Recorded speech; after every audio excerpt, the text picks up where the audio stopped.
Muy buenas noches. Mwiriweho uyu munsi kuwa kane 8 de 18 z'ukwa gatanu uyu mwaka 2023 para los gentiles, ku banyamahanga, ya para el pueblo hebreo. ariko kera ku baheburayo ubu ni 9, 19, o sea, ya itariki 19. Ni ukuvuga ngo hanyuma el sol cayó, izuba rikirenga, ya ahí en la tarde icyo gihe ku mugoroba hatangira umunsi 19, o sea, tariki 19 haba hatangiye umunsi ukurikiraho conforme al calendario dushingiye kuri hebreo, kalendari y'abaheburayo. conscientes que en Tuzi ko Génesis nos habla de que mu gitabo cy'itangiriro kitubwira ko ariko byari bimeze, ari nako babara los días. iminsi. Por ejemplo, allí vemos en Ku rugero Génesis mu donde si fuera itangiriro turabona ngo buragoroba el buracya, uwo ni umunsi wa mbere, nuko ku mugoroba buracya, uwo ni umunsi wa kabiri, buragoroba buracya, uwo ni umunsi wa gatatu, bityo bityo. que es Murabona la tarde de la caída ko del sol, ku mugoroba izuba rirenze niho termina un día y comienza. umunsi urangirira, hagatangira undi munsi. Y en este Nuko año, uyu mwaka allá en Israel, hariya muri Isirayeli estuve viendo que narimo mbona cae ko a la tarde del 18, o sea, ku mugoroba uyu munsi wa pasando 18 por la tarde, ya comienzan a umugoroba celebrar ugitangiraho gato batangiye kwizihiza umunsi de mukuru Jerusalén. wa O Yerusalemu. sea, es una Ni ukuvuga ngo conmemoración, bibuka, un día ni festivo allá umunsi w'ikonji hariya muri Isirayeli aho de bizihiza Jerusalén. umunsi mukuru w'umurwa wa Yerusalemu. Noneho uyu mwaka byahuriranye aya matariki ku mugoroba ku itariki 18 Y termina en el anochecer. niho bitangiriye, nuko uwo munsi ukarangira ku wa gatanu 19, nuko hagahita hanatangira muri uwo mugoroba ubwawo muri uyu mwaka bagahita batangira isabato. Ni ukuvuga ngo Por la puerta del nibwo este, binjira mu irembo ry'iburasirazuba, ari we muryango wa Yuda, del león, umuryango w'intare. y vean cómo Noneho nimurebe uburyo ki en este año muri uyu mwaka muchas fechas amatariki menshi coinciden yahuriranye, una tras otra. amatariki akurikirana n'ayandi. Ku Mana rero yo Eso es muy ibyo significativo en bifite su programa, ubusobanuro bukomeye muri porogaramu yayo, kuko byose yo bien ordenado, yabipanze neza cyane, kandi ibyo ya lo byose tiene kera predestinado desde antes yari de la yarabigennye, creación del mundo kera para que isi itararemwa, kugira todo ngo vaya cayendo y vaya byose cuadrando bizagende bihurirana, byinjiranamo neza a la numerología de nk'uko Dios. imibare itunganye y'Imana imeze, El numerology. pueblo hebreo, Nuko byose ibyo la abaheburayo iglesia del Señor Jesucristo está kimwe n'itorero ry'umwami Yesu Kristo en este tiempo final. muri iki gihe cy'iherezo barimo O sea que no hay casualidad. barizihiza.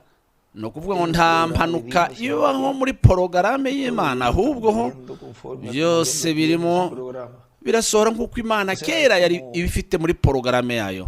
Ni ukuvuga ngo twavuga ngo kuri kalendari y'abanyamahanga ejo nzizihiza isabukuru y'amavuko yanjye, ariko ku baheburayo kera ubu ndi muri uyu mwaka nizihizaho amatariki nizihizaho ku itariki ya 19. Ni amatariki atangira ku mugoroba. Kera uyu munsi ni ukuvuga ngo kera nzaba ninjiye muri uyu mwaka, umwaka ugira umwaka wa 50, kuko nizihiza 49, ariko icyo gihe kera imba nawurangije ninjira mu wa 50, nubwo kuko bishingiye kuri kalendari iyi ngiyi yo igira imyaka myinshi y'ubukererwe. Hashize igihe namaze kwinjira mu mwaka wa 50, namaze kubamo, ariko kuri kalendari y'abanyamahanga noneho ubuho ndimo ndinjira mu mwaka wa 50, kandi murabona ko hanyuma nyuma ku cyumweru iki dimanche iyo minsi 40 iruzura, ndetse n'andi matariki menshi yo muri porogaramu y'Imana yose afite ubusobanuro cyane. Hanyuma tuzirebera icyo bisobanuye ibyo ku itorero umugeni w'umwami ndetse no ku ishyanga ry'Abaheburayo.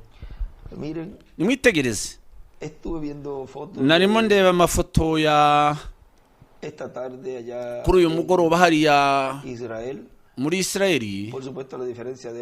Ni ukuvuga ngo hariho itandukaniro ry'amasaha 7, bo ni amasaha menshi byamaze kuba, aho amadini menshi atari Abaheburayo gusa, ahubwo amadini menshi atandukanye, bose bagiye bakora urwo rugendo rwo bagana binjira muri rwa rukuta, bacamo banezerewe. Wabona umunezero bari bafite, mwabibona kuri interinete uburyo kibo uyu munsi bizihiza umunsi mukuru wa Yerusalemu, ari wo wabaye ikonji, umunsi mukuru mu gihugu cyose cya Isirayeli hariya. Noneho binjira mu muryango wa Yuda. Nimwitegereze aha, reka ngabane namwe uyu mugabane akanya gato aha muri message yitwa igitabo cy'ibyahishuweho n'igice cya 5 igitabo cya mbere, aho aratubwira ku rupapuro 13. Vamos a comenzar en el 13. Reka duhere Página 13 dice, ku 13 aho aravuga, y aún podemos leer noneho desde el 12 abajo. Vamos a ir del duhere ku 12. Dice, 12 munsi, aho avuga ngo ahora vemos noneho turabona grandes y sobresalientes cosas ko que me gustaría ikintu llamar su atención. cyiza Fueron las gikomeye nshaka ko mwitaho de la última parte del ni capítulo 4. igice ikizima cya nyuma mu byahishwe igice cya 4. Murebe Yohana yabonye isanduku y'isezerano, muyibuke uburyo ki nka Isirayeli yayigendanaga mu rugendo rwabo. Noneho babaga bayifite imbere hariya, hariho ikizima gifite ishusho y'icyaremwe. Ikizima icyo kizima turabona ko atari marayika, si n'umuntu, wari umukerubi. Mu isezerano rya kera tukibona neza hejuru y'isanduku y'isezerano, tukibonye no mu isezerano rishya, none tukibonye kandi hariya mu gihe cyo kuza k'umwami, umukerubi urinda intebe y'ihongerero. Noneho nimurebe aha, hari ikintu ushaka mubona aha cy'ingenzi, kubera ko aravuze ngo aba bakerubi turanababona no mu isezerano rishya. Aravuga ati tubasanga bundi bushya kandi hariya mu gihe cyo kuza k'umwami, abakerubi barinda intebe y'ihongerero. Noneho mwe murebye mu butumwa bwiza bwa Matayo, Matayo 16 verso 27 kuri 27 en adelante dice, mwareba ahavuga ngo 27 y 28, 16, 27, 28. El hombre vendrá en la gloria de su Padre con sus ángeles, y entonces pagará cada uno kuko umwana w'umuntu azaza n'abamarayika bafite ubwiza bwa se, agahera ko yitura umuntu we ibikwiriye ibyo yakoze. Aho ngaho ubwiza bwiyandikaho Teofaniya. Ndababwira ukuri yuko muri aba bahagaze hano harimo bamwe batazapfa kugeza ubwo bazabona umwana w'umuntu aziye mu bwami bwe. Iminsi 6 ishize, 17 Matayo, Yesu ajyana na Petero na Yakobo na Yohana mwene se, bajyana mu mpinga y'umusozi muremure bonyine, ahindurirwa imbere yabo, mu maso he harabagirana nk'izuba, imyenda ye yera nk'umucyo, maze Mose na Eliya barababonekera bavugana nawe. Aho urabona aba ni ba bakerubi barinda intebe y'ihongerero. Ni byiza dukomeza aha ku rupapuro rwa 13 igitabo cyitwa Ibyahishweho n'igice cya 5 igitabo cya mbere. Branham akomeje avuga ati intebe y'ihongerero ntawe ari kubasha kuyegera keretse habanje kubaho impongano y'uwo muntu. Uburyo bumwe gusa ihongerero babanza kwiminjiraho amaraso, yari impongano yabanzaga, ariko amaraso ahavuye ihinduka intebe y'urubanza. Nta muntu n'umwe wari kubasha kwihanganira ibihano by'Imana. Icyo twategereza gusa ni ibambe, atari ibihano. Ntabwo ari ugukiranuka, ntitwakwishingikiriza ku gukiranuka Mose na Eliya kwe, kubera ko ugukiranuka kwe wagombaga kwitondera ijambo rye, ukitondera ijambo rye. Ati umunsi muzarya muzapfa. Ninde ushaka ubutabera? Je sinshaka ubutabera, ndishakira ibambe, imbabazi z'ikirenga. Nimurebe, reka ko ubuntu bw'Imana bw'ikirenga ibambe udupuye dutatu aho ku ntebe y'ihongere niho hamenjagirwa. Ariko none kandi mu gihe cyo kweza inzu y'Imana, aho intebe y'ihongerero gihe ari urubanza, ni igihe amaraso yakuwe ku ntebe yandika guhinduka intebe y'ubwami y'urubanza.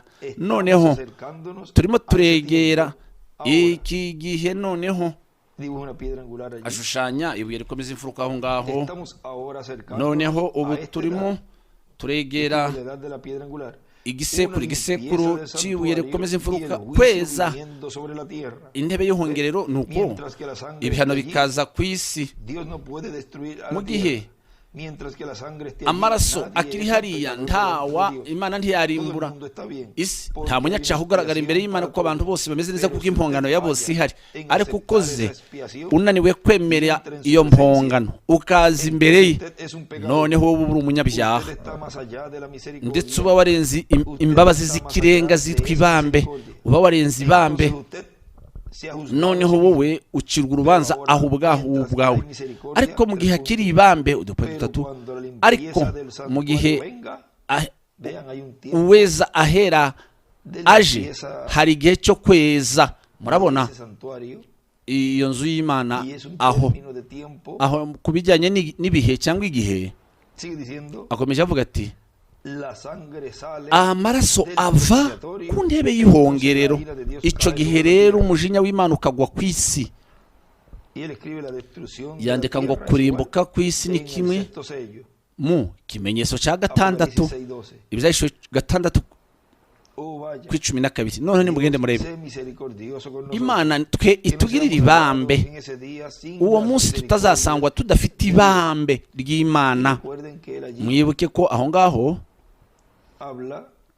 arimo avuga mu bimenyetso 7 harahavuga ngo ku bijyanye n'imbabazi z'Imana z'ibambe bwa nyuma. Yandika munsi icyo muri n'uwo iryo bambe rizaba riri, ubwo bukozi buzaba buri muri nde. Aravuga ngo ni muri Mose na Eliya. Ubemera ahabwa imbabazi z'ikirenga zitwa ibambe. Ni ukuvuga ngo ibambe ry'Imana ni ukuvuga ngo ni imbabazi zagutse bwa nyuma.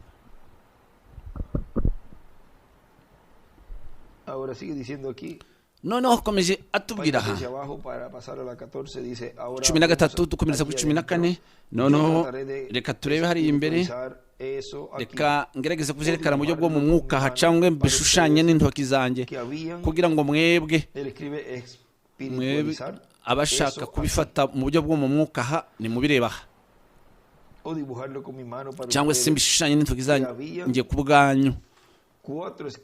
Hariho impande enye uko Isirayeli yateraga inkambi mu mpande enye. Isanduku y'isezerano barishiraga hagati mu mfuruka enye z'amahema. Hari imiryango 3 mu rundi ruhande, imiryango 3 gukuba 4 12, 4 gukuba 3 gukuba 4 13. Buri inguni yabagamo umutwe hakabamo imiryango.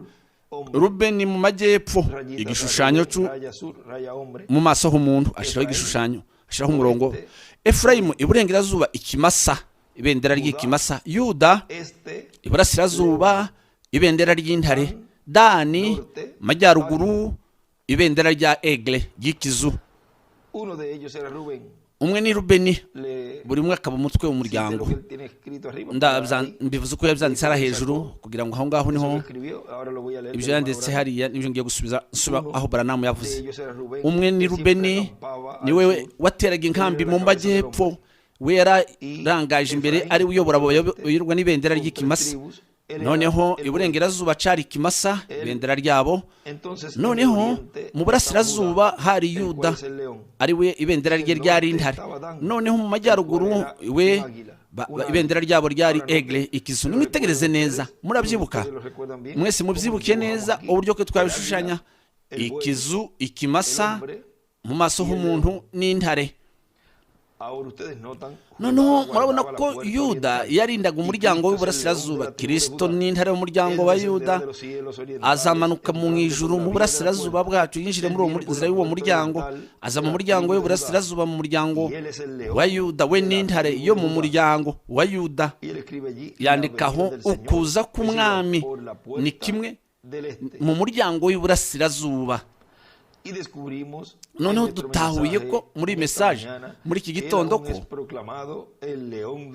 nibwo yatangazwe ko ari intare y'umuryango wa Yuda, niwe inkomoko ya Dawidi bwe. Dawidi ni umwami iteka. Kristo azicara ku ntebe y'ubwami ya Dawidi mu ngoma y'imyaka 1000, kuko ni umwami w'iteka. Namba ntazahemukira Dawidi. Dawidi ntazabura umwe. Imana yarabisezeranije ati ntabwo Dawidi nzamuburira umwe uzahicara. Mwavuga muti none se uyu bimeze bite?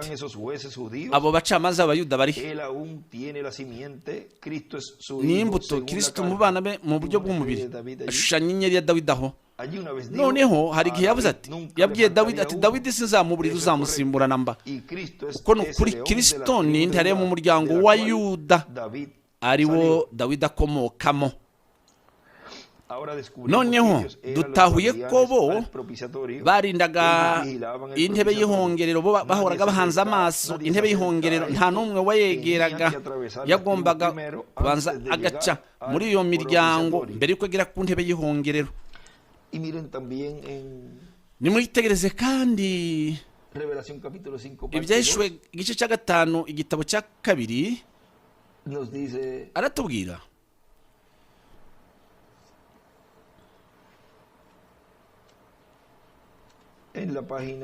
ku rupapuro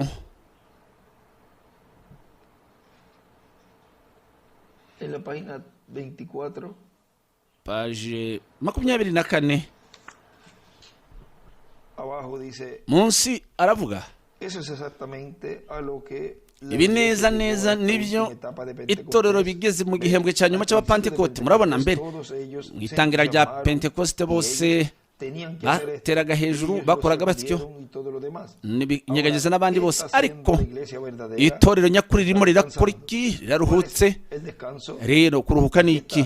Nguko kuruhuka ni umwuka wera, umunsi w'isabato. Abadivantisite bo ku munsi wa 7 bashaka kutubwira muzi byabo ku bijyanye n'umunsi wa 7 ko ari isabato baziririza. Mu gice cya 4 cy'Abaheburayo ngo abinjiye mu buruhukiro bwabo nitwe twaruhutse imirimo yacu nk'uko Imana yaruhutse yayo. Isabato rero ni umwuka wera. Yandika ngo isabato ni umwuka wera. Ni kimwe ingoma y'imyaka 1000 aho tuzima umwuka wera azategeka mu mubiri Mesiya. Igihe Rusi yararuhutse n'urugero rw'itorero riruhukiye mu masezerano y'Imana. Dufite rero umuganura w'agakiza kacu, ntabwo dufite amaganya nitureba ibyo, cyangwa se twamaze kuhashika. Ibyo ni ukuri. Imana yabivuze ityo, Imana yarabisezeranije ko dufite umuganura. Yego, twamaze kuwakira. Kristo yaratwemeye, nta bundi buryo twava muri ibyo. Aha twarahageze. Amen. Ibyo tugomba gukora gusa no gutegereza ko yaza agafata ubu arimo arakora umurimo w'umubyeyi wa bugufi ucyura uhungura, ubu arimo aratanga umuganura dutegereje ko agaruka. Noneho ikizakurikiraho cya rusiniki cyari imbuto, noneho nyuma y'imbuto yaragororewe.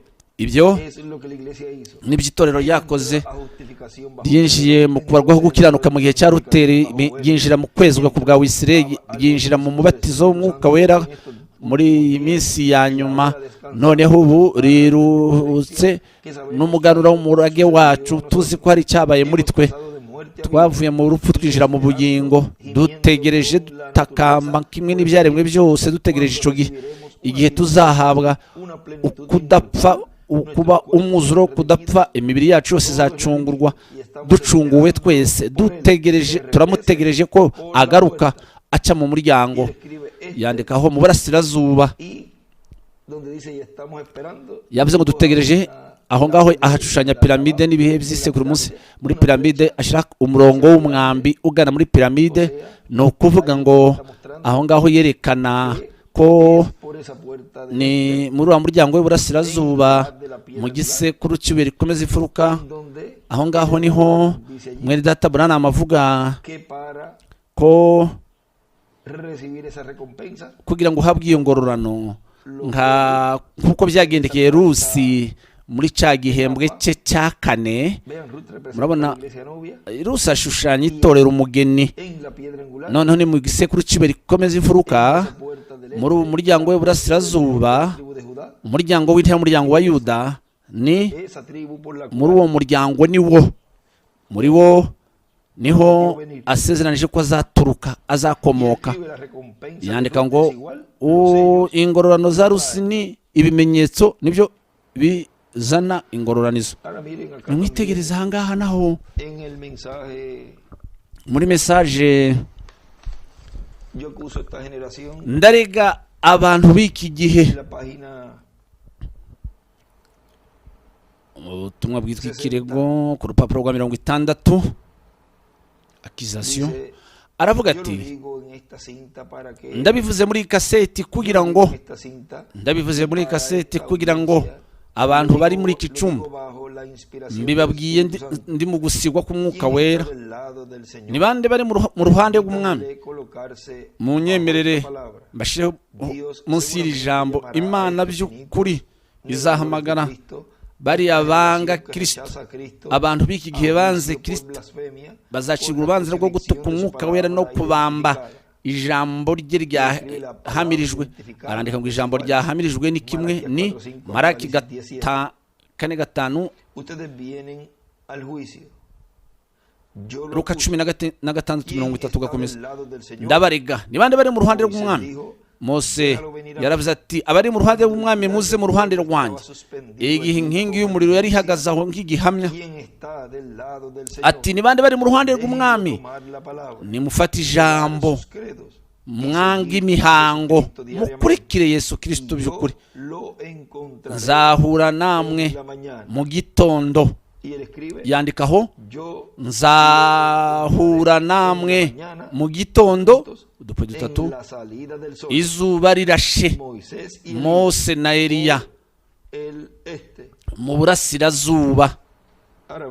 None nimwitegereze ko ari mu gitondo cy'umunsi mushya wa dispensation mu irembo ry'iburasirazuba. Aho niho hagaragara nk'uko byasezeranijwe iri sezerano ku ishyanga ry'Abaheburayo, kuko itorero umugeni kera ryo ryamaze kuba ririmo ryakira uko gusohozwa.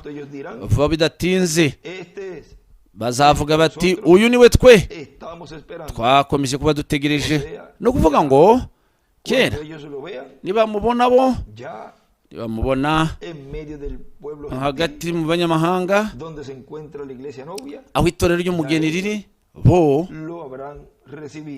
umugeni azaba yaramaze kera kumwakira.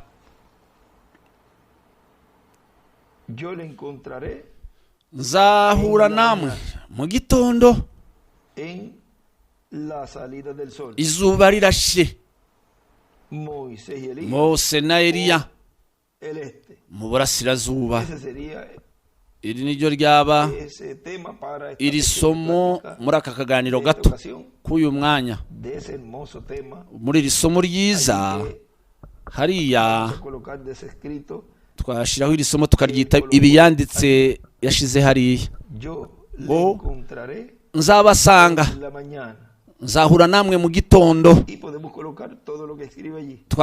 Twabyita ibiriya byose yanditse ati nzahura namwe mu gitondo udupoye dutatu izuba rirashe. Moisés Mose na Eliya por el este. mu iburasirazuba. Kuri iryo ryari ihirwe rikomeye Envíale estas palabritas de kubasha saludo. kubohereza iri jambo ry'intashyo. Y ya Nuko mañana ejo mu gitondo estaremos viendo todo lo que Dios nos dé. tuzirebera ibintu byose Imana izaduha mu isomo kera Hemos twamaze asignado para mañana. guteganya ry'ejo, ¿Cuál es? ari ryo, Vamos a ver aquí. reka turebe isomo ry'ejo, Para el domingo iryo ku cyumweru. ya veremos Ku cyumweru ho isomo ryo ku cyumweru, el de el misterio de Moisés. ubwiru bwa Mose na Eliya na Yesu. Ariko ejo El kuwa tema es gatanu América Latina, ni Amerika Latine, el lugar santísimo del templo. umwanya wahera hahera cyane h'urusengero rw'Imana. Vamos a ver algunas porciones Aho ngaho tuzareba imigabane y'ingenzi aho, kandi tuzarebaho también ndetse lo relacionado a ibijyanye en el lugar santísimo, que n'ibintu biri ahera hahera cyane, allí, kuko aho esos dos querubines, hariho abakerubi babiri, los cuales ari bo esos dos abo babiri fueron colocados nibo en posición, hariho abandi estaban colocados bongeweho mo en el ku bari tabernáculo de barashizwe Moisés. mu ngando ya Mose.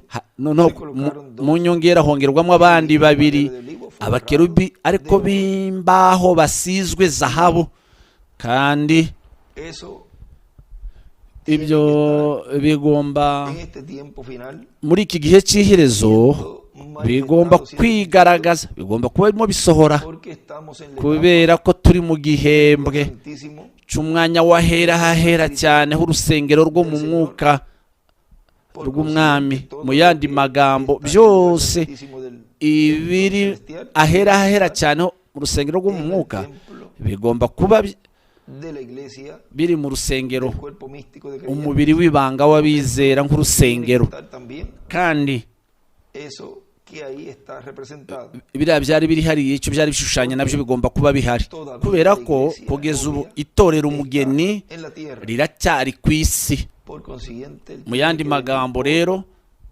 su novia por su iglesia, bigomba kuza mu mugeni we mu itorero rye, kuko niho agomba kuza, kuko itorero riri hafi kuzamurwa. Ibyo byose rero recuerden que mwibuke ko ya kera se está cumpliendo birimo birasohora, y kandi estamos ya en esa etapa. ubu turi muri iki gihembwe cyo Vean lo que leímos murebe ibyo al twasomye, principio, que en ibyo twasomye dutangira Revelación capítulo 5 parte 1, ibyahishuriwe igice cya gatanu igitabo cya mbere, allí nos habla de que aho twabwiwe ko estábamos acercándonos, dice el hermano turimo Branham, a twegera. esa- Buranama arimo aravuga ati turimo turegera iki gisekuru, aricyo gisekuru cy'ibuye rikomeza imfuruka, a una limpieza del santuario, ndetse kwezwa kwahera hahera cyane, ibihano bikaza ku o sea, isi. esa limpieza del santuario Ni ukuvuga ngo es kwezwa la que está ocurriendo k'urusengero ahora en medio de la nibyo iglesia. birimo biba ubu mu itorero. Luego Noneho hanyuma y'ibyo ya será la kera recompensa. hazakurikiraho ingororano Estuvo representada arizo también lo que recibió Ruth, zishushanywa muri biriya Rusi yahawe, aribyo bizaba ari adopsiyo yacu, uguhindurwa kw'imibiri así que yacu. estemos Nuko rero con nuestros ojos espirituales amaso yacu yo mu mwuka abiertos, tube tuyakanuye cyane, que kubera ko todo Dios lo ha byose estado cumpliendo, Imana yakomeje kuba irimo ibisohoza, irimo irabisohoza, kandi izaba irimo ibisohoza mu buryo buciye bugufi. es la obra más Ariko grande ni umurimo ukomeye de cyane todos los tiempos. kuruta ibindi bihe byose Esa byabayeho. obra Hanyuma que y'uyu efectuó mubiri, allí umurimo yakoreye hariya i Karuvari k'umusaraba mu kuza kwe kwa mbere, noneho la obra ubu noneho ni umurimo transformación de nuestros cuerpos, wo gucungurwa kw'imibiri yacu, la transformación. uguhindurwa. Bueno, Ni byiza continúen pasando mukomeze mugire ijoro ryuzuye imigisha ikomeye myinshi. y en estas porciones Noneho muri uyu mugabane les he estado estudiando narimo niga y continuaré estudiando para kandi mañana nzakomeza mbyige ejo nimugoroba. bajo ese tema. Muri iri somo Amerika Latine ni umwanya w'ahera hahera cyane h'urusengero rw'Imana. Y vamos a ver allí Aho tuzarebamo mensaje de yari mesaje, bwari ubutumwa nk'uko ubibona, bwari ubutumwa él estaba hablando a yarimo abwira cachorritos abana bato, eh, agacorito allí en Ecuador, hariya muri Ecuador. y ven allí todo lo que él nos Nimurebe ibyo yatuzanye byose muri ubu butumwa ejo, viendo y estudiando tuzabireba tubyiga. algunas porciones Imigabane imwe de nuestro hermano William y también ibya muri data William ndetse no muri mesaje za muri data Branham. Nuko dusabe Imana itwongerera ubwenge, duhishurira ibyanditswe muri iyo migabane tuzaba turimo dusoma, tuyivana muri mesaje ya muri data Branham ndetse palabra de Dios, n'ijambo ry'Imana. cual nos dijo nuestro Kandi hermano ari byo muri data William yatubwiye ngo nk'uko Branham yavuze cumplimiento uko gusohozwa kuzaba, de la venida del Hijo del Hombre, ko kuza k'umwana w'umuntu azanye n'abamarayika be neza niko bigomba kumera, así, uko niko bizasohora. por lo tanto, Nuko rero todo lo que hemos estado hablando byose ibyo twakomeje kuba turimo tuvuga ndetse n'ibyo tuzavuga en ese mensaje del hermano Branham bijyanye n'ubutumwa bwa Branham para confirmar ni ukugira ngo duhamye todo lo que nos trajo byose ibyo yatuzaniye muri y messages también lo que nos ndetse n'ibyo twazaniwe nuestro apreciado na mwene hermano data William dushimira Soto cyane, mwene Santiago, data William Soto lo cual Santiago. estaremos leyendo Nabyo también tuzabisoma nabyo, y veremos allí nuko twirebera aho ngaho lo que él nos habló byose ibyo batubwiye ku bijyanye n'iki gihe icyo turimo, un tiempo igihe en el cual se están cumpliendo cyo harimo hasohora todas esas escrituras ibi y byanditswe profecías byose n'ubu que no buhanuzi se cumplieron en tiempos pasados butasohoye mu gihe cyatambutse, kubera ko para ser cumplido ni igihe cyo kugira ngo bisohore mu gihembwe cy'iherezo, igihembwe cyo kweza ahera hahera cyane, igihembwe cyo ubwo Imana izaba irimo igororera itorero ry'umugeni. Dutuye mu gihe cy'ingenzi cyane muri porogaramu y'Imana, kandi turifuza kandi turashaka kandi turasaba Imana ngo idufashe gukomeza kugenda tugana dukurikira isanduku y'isezerano kugira ngo twese twinjire mu gihugu cy'isezerano cy'umubiri mushya. Imana ibahe umugisha, Imana ibarinde mwese, mugire ijoro ryiza.